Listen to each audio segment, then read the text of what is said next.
This is National Native News. I'm Antonia Gonzalez. U.S. House Democrats held a hearing Tuesday on the partial government shutdown's impact on Indian country.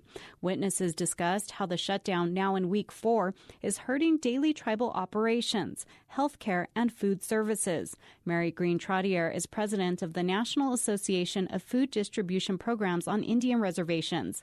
She says each month the program serves nearly 100,000 people from more than 250 tribes in rural areas by providing them with food packages. The program helps those with limited access to fresh, affordable foods, including a number of elders. The most widespread impact of the shutdown so far is the fear and uncertainty that our tribal members and the others who rely on it for food assistance are feeling.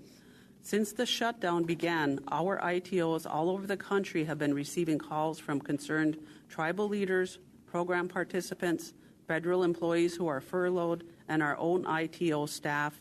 All of them are worried that our program is not in operation at all. Trottier says many programs have administrative funds through January to operate and are already struggling to stay open. She adds that food deliveries have been stalled, some programs are running out of certain products, and if best of used by expiration dates do not meet requirements, those foods cannot be delivered to tribes. And she says that many programs have already been making do with very little for a long time. Lawmakers at the hearing included Native American representatives Deb Haaland and Sharice Davids. Democrats are calling on the president to end the shutdown. House state lawmakers in South Dakota voted against forming a select committee to investigate the residency of a Native American Democrat. The House voted 62-5 against a call for a committee. Lee Strubinger reports. The call for a select committee to inquire about Representative Puri Poirier's residency was brought by Representatives Steve Livermont and Sam Marty. Of the four-way race for 2 seats in District 27, Poirier came in with the most votes and Livermont in second. That edged out incumbent Elizabeth May, who is Representative Marty's sister. At play is the state's loose definition of residency. Election law states that a candidate must reside in their district for 2 years preceding an election.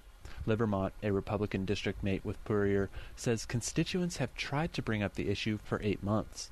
Only to see no results. We are left here as there is still doubt in many people's minds. The definitions of residency is not what a common man would think it is. I'm afraid that the attempt to define residency to protect trust laws may be jeopardizing our election laws.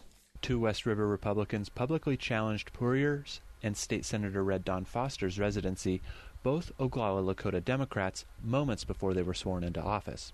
Republican leadership in both chambers say there's plenty of evidence that the 2 lawmakers should remain seated.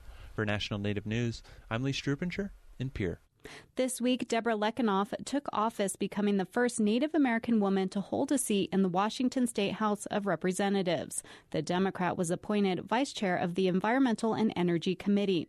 Climate change, ecosystems, and marine life are areas she'd like to address. She's also an advocate for education. I'm Antonia Gonzalez.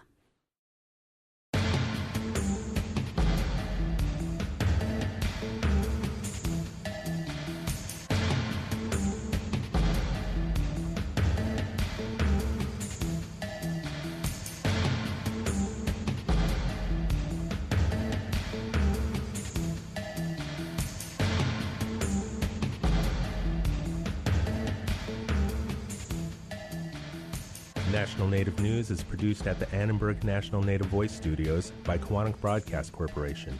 Funding is by Odawi Law Group, provider of Indian law solutions, and by the Corporation for Public Broadcasting, with support from the Public Radio Satellite System. Support by the Herd Museum, hosting the 29th Annual Hoop Dance World Championship, where you can see more than 80 talented native hoop dancers vie for the championship title February 9th and 10th. Details at herd.org. Support by PrairieEdge.com, where you can find a full selection of Pendleton products, traditional ledger art, beadwork, and quillwork, as well as a complete line of native books, music, and movies in Rapid City or online at PrairieEdge.com. Wopila.